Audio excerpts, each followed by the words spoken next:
Hi, it's Colette. Thank you for joining me on my channel. This is my first resources video, and it's about my top spiritual books. And there's a lot, so I'm going to not spend too much time on any one of them, but give a broad spectrum of why I like the book or the author. Please excuse my throat. I've talked all week, and as a Tory, my throat's the first thing to go, but I think it's important that we get these out there. So what I'm going to do first is tell you the ones that are on my book box, and I've written them down, and so I don't actually have hard copies of these. Most of them I did, but I've given them away or let them out, and then probably replaced them myself on my book box. But it doesn't mean they're less important than the hard copies. In fact, some of them have disappeared, and I'm like, where are they, you know? But that's what happens when you give out books. I'm sure now I've said this, a lot of them will find their way back, which is good. So anyway, top spiritual books and a wee bit about the authors. So on my book box, here we go. Now, when my clients come and I see psychic awareness or psychic ability in there, but they don't know much, or they don't know where to go with it, or they don't even know certain terms, you know, what's the difference between clairaudience to clairvoyance, what's the difference between mediumship and a sense of maybe clairsentience. The go-to book for that has always been, for the last 4 or 5 years, Psychic Way by Barbara Ford Hammond. I think so many of my clients have got this book now, and they love it. They absolutely love it. I wouldn't say it's for someone that has a lot of experience of the psychic world, but it's so good at giving you what you need maybe to help you understand where you're going, and also give you a little bit about everything. So it's just a really good book, and it's the one I say to for all kind of adults, the Psychic Way, if you want to learn more and then take things further, okay? And Barbara's got a lovely kind of voice in her book. It's not like, well, I know it all and you don't. It's very comfortable, so I like that. Now, the other one that is important for maybe the psychic and intuitive world is called Intuitive Children by Kylie Holmes. It's just a great book. I keep going back to it, actually. If you have a child, or you've maybe got a nephew or a niece or whatever that you feel is very sensitive and is in some way developing, and you don't understand what's going on with them or whatever, this is the book for you. It goes deeper into different forms of intuition in children, different behavioural patterns in children, and for anyone who has a psychic, intuitive, empathic child coming through, yeah, that's the one, Intuitive Children by Kylie Holmes. Now, I used to have a favourite moon magic book, which was by DJ Conway, I believe it's down here. And I used that for many years. It was actually something I'd wanted, and many years ago someone gave me it for my birthday. So I keep it because it's also initialed and it's lovely. And I do enjoy it, and my girls and family and friends, we've dipped into this book so many times. However, I have a new go-to author for sort of magical books and moon magic, etc. And she's called Rachel Patterson, and she has a moon magic book out, which is exceptional.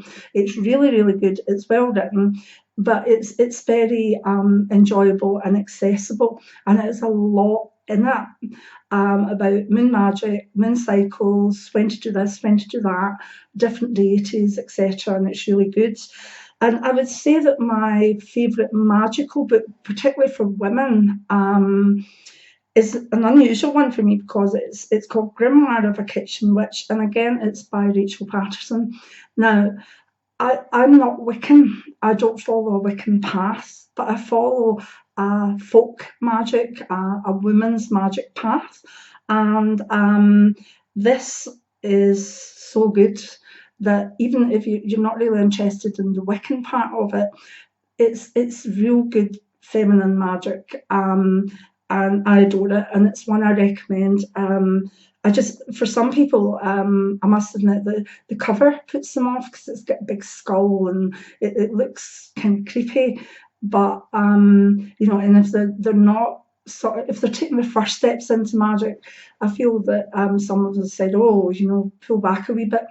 Don't judge this book by its cover because it really is just good magic. And anything by Rachel Patterson, I have not read one book of hers that I haven't been delighted with. She's so wise. So there we go. So that's a couple of magical books that anyone can access. You don't need to be Wiccan. There's a lot of shamanic magic in Wicca anyway. So just think of it that way. Excuse me. Now, tarot. I would like to recommend my own tarot book, but we'll get there. But another author who is exceptionally good with the tarot is Tiffany Crosana, and her book is called Transformational Truth of the Tarot. Now, it's bigger than my book. I mean, I compare it to my book. Anybody that's written a book will compare others to it. That's just life. It's got a lot more in it. It's not basic. It's not just practical tarot. It aligns things like goddesses, days, astrology, or everything. And it's just a really good book. I'm not sure if it would be a first introductory book, which I feel mine can be, but it could be. Just realise that it's full and take what you need from it. But if I had to recommend another book apart from mine, it's definitely Tiffany's and Transformational Truth of the Tarot. This has actually won an award by Prediction Magazine a year or two ago. And I was absolutely delighted because it is a really, really good book. So well done, Tiff, that's great. Right, self-help. There's one called The Jacket Technique by Hans de Waard, W-A-A-R-D. This actually worked for me. There's part of the book you don't need to get into. It's about courses and stuff, but the actual traditional the thinking behind it and how to offload things. It's like taking jackets off. It's called the jacket technique, and I actually got rid of quite a few things by using this technique.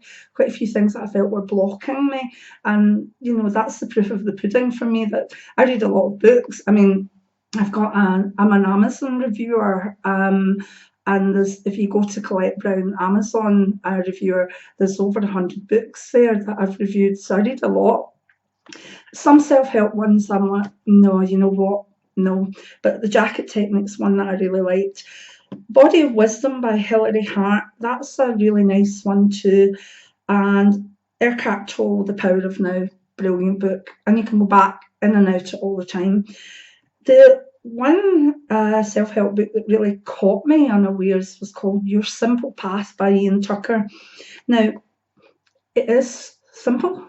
There's not too much to learn in it.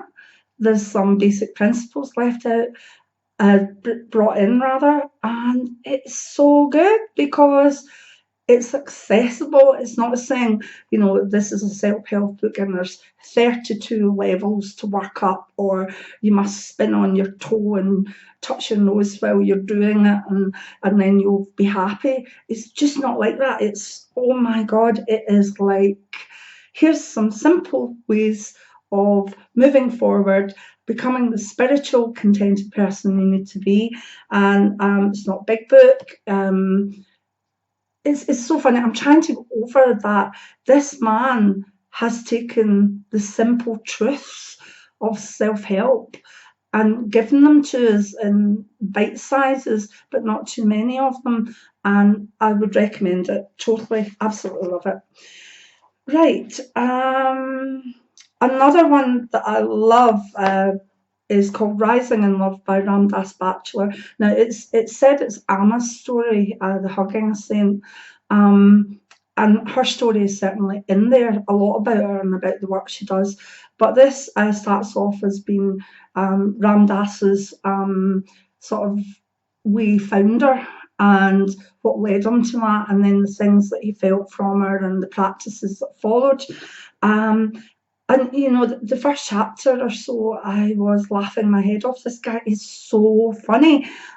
He just comes over as totally spiritually bonkers, and I'm sure he won't mind me saying that, because he is. He's lovely. He tells it from his heart. He doesn't leave anything out. He tells you about his mental illness. He tells you all these things. And then how he moved forward and living and being around Amma and her work. So it's a really good book from the Amma point of view. You really get to see her from a follower's point of view. Amazing woman. I would love to meet her. I'd love to get a hug. But Ram Dass's story is phenomenal. It's exceptional. And he doesn't mind taking the whatever out of himself, which I like. Right, okay. Dictionary of Magic and Mystery by Melusine Draco. If you need to know any magical terms, any magical practices, you need a dictionary, that's the one. For maybe women in their 20s and 30s who are trying to find their spirituality, there's the High Heeled Guide to Spirituality by Alice Grist. Brilliant. She also has the High Heeled Guide to Enlightenment, but I prefer the spirituality one. She tells you how you can be spiritual and still like your high heels, your lipstick, and being girly in a way, which I like, because I've just got myself some new makeup brushes, and that doesn't make me not spiritual. It makes me spiritual, but also is really enjoys makeup and being creative. So that's the idea that's through with Alice. Now, further on from that, she had a baby, and while she was pregnant, she wrote a journal of that, and it's called Dear Poppy Seed, and it's wonderful. It's absolutely wonderful, because she goes into it so spiritual, and then the day-to-day things of getting forward to have a baby and the actual birth itself were maybe not what she expected, and but it's all right, and it's so good, so good. So that's that. For anything on astrology, I would recommend David Wells, and for the star signs themselves, I like Mary English. She does a lot of how to satisfy a Taurus, or how to do this, how to do that, and they're really good. Astral projection, go-to book is Stephanie Sorrell's Astral Projection Made Easy. Now, there's another Made Easy book out there, but it's not from Stephanie, and I haven't read it, so I can't comment on that one. But for anybody that's confused about out-of-body experiences, astral projection, the sleep paralysis that comes with them, this is just a great book, and that's one that has gone away, and I'm not too sure who's got it, but probably one of my daughters will get the blame for these, but we'll see when she sees the videos. Now, that's all the ones that I have put down from my book box. And my goodness, that's 13 minutes. So we're going to go to the ones that I keep on the bookcase and would not let go, although some of them obviously aren't there. And my 3 favourite resources at the end. Right, Shamanic Practice, Ritual and Renewal by Sidonia Cahill and Joshua Halpern. This is an old book. It's really good. If you're interested in shamanic magic, there's a lot in there that you would like. Right, so I mentioned Tiffany's book on the tarot. That's mine, Tarot, Novice to Pro in one book. This is my best-selling book. It's my first one out, so I know it's been out longer, but everything else has gone downhill. Not really, I mean, they're selling fine, but this is still the one that was taken from my tarot course and made into a book. It's not that big, gives you the basics. It starts from assuming really no knowledge and takes you right through to how to set up a reading, professionalism and ethics as well. So between Tiffany's book and my book, I think you're sorted. This wee one, Cassandra Easton, she's a good author. This is Smudging, Incense Burning, and it's just part of the Essentials series, where they take things and put it into, you know, a way that we can understand, and we start using the other table. Traditional herbal remedies. Jenny Plunkett. This came with actual oils, which I've all used up, and it's a good wee book. Now, again, back to ceremonial magic. I've read an awful lot of books by this author. The latest one's To Be a Young Witch. It's Susan Kennedy, but she spells her name in the Gaelic way, so you have to kind of put it in like that. And this was one of the first ones I read, which was a ceremony for every occasion.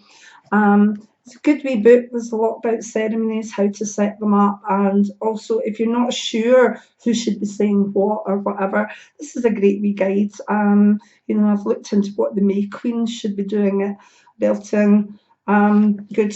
And I'll keep the How to Be a Young Witch one because hopefully someone in family will grow up and maybe the grandchildren will be magical.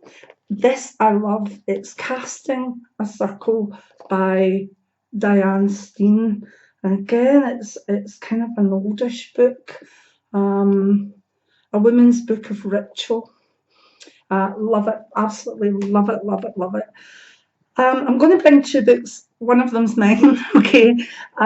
Menopause. This is a cracker. Red Moon Passage, The Power and Wisdom of Menopause. And it's by Bonnie Horrigan. And it's just a really good spiritual menopause book. And for menopause, I've also got mine, Menopause, An Actual and Spiritual Journey.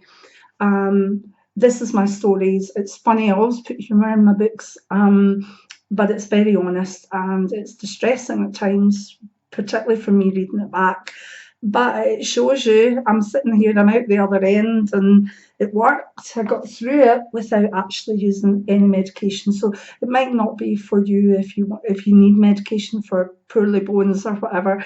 But I used mantras and meditation to get through my menopause. Now there's the Moon Magic by DJ Conway. Which I like, but as I say, I think Rachel Patterson's good. So my last three books, sorry that moved there. I've got this perched in an unusual angle. This one will not leave this house unless it comes with me. It's called Goddess Durga and Sacred Female Power by Laura Amazone. And my goddess is Durga. This book is a woman, quite like myself, who became a devotee. She's not Hindu, I'm not Hindu, but her goddess is Durga. And I also use this for Navratri because she follows that festival through and explains it well. She was in India when she had the joy of taking part in it. This is some book and I just adore it. I found something new in it. Oh, actually, what have I found here? That's interesting. What is in this book? Oh, a pay and slip for Lloyd's TSB. Don't know. Well, that's not that spiritual, but obviously I was using it as some sort of book mark. That's funny. I thought I was going to see something very magical there that I could use for bibliomancy and say, look what fell out this book, but it's actually a pay-in slip. That's the joy of this stuff, isn't it? Right, second last book. Again, it will never leave this house unless it's with me. Animals Speak by Ted Andrews. This is the spiritual and magical powers of creatures great and small. This is for anyone who's interested in totem animals, spirit allies, familiars, and apart from that, it's got a good background of Native American shamanic practice in it. And I love it. After I got these, I even got animal cards and whatever, but if you're being stalked by a spirit animal, you will find the meaning of it and how to work with it in here. It's an odd book, but oh my goodness, it's worth its weight in gold. found something else in here. What does, yeah, this is the inside of a tape insert. Obviously, I'm needing some more bookmarks. Do you not think so? last book is one that's off the market. I don't think it's going to be reprinted, and it's called Mother Earth Spirituality, Native American Paths to Healing Ourselves and Our World, and it's by Ed McGaha Eagleman. Now, this was a book I really, really needed when I started off with my Native American shamanic path.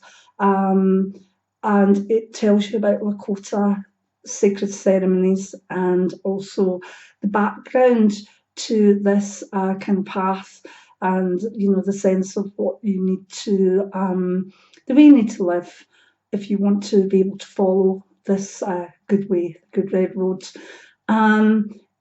There's nothing in this book I don't like. It's got prayers, it's got about sweat lodge ceremony, which I've done a lot of, and it just explains things really, really well. But see if you find this somewhere, buy it, because I've looked for it time and time again, and I can't find it, and it doesn't look as though it's anywhere. So if you find an old copy, believe me, it's well worth buying it. It's probably, is it my favourite book? The three I've shown you last are my favourite spiritual books. I couldn't put one above the other. So that's the first resources video done. What I'd like to say is that I'd want to do more of these. Not necessarily on books, I might do one on tarot decks. I don't know, anything that you think. What do you think you would like me to find out for you? Or what knowledge do I have? What resources would you like me to look into? And I'll do it. And also if you are authors out there, or you have your own tarot decks in production, send me them if you want, because I'll review them, but I'll review them the way I feel. I mean, I'll review them in an honourable way. But if you have an idea for further resources that you would like put into a video, please let me know. That was a big long book thing, but at least you've got a good idea. Also on my website, which is below, there is a book reference page. It's a wee bit outdated now, and I think there's about 50 books in that. Some of these are in it too. This is from a wee bit further back as well. So you might want to relook at that. Anyway, I've enjoyed this, and I've also managed to take a bag of books to the charity shop today. I thought, I'm not keeping these. I'm only keeping the ones now that I know I will go back to, or need to be there for me to say to someone, read this. So it was good, because when these books go back on my bookcase, it's going to look tidy for once, and that would be nice. So thank you very much for watching, and let me know what you think about this resource video. Give me a thumbs up if you like it, and comment in the comments box if you want to, and if you like it, subscribe. I've enjoyed this, so thank you for watching, and many blessings. Bye now.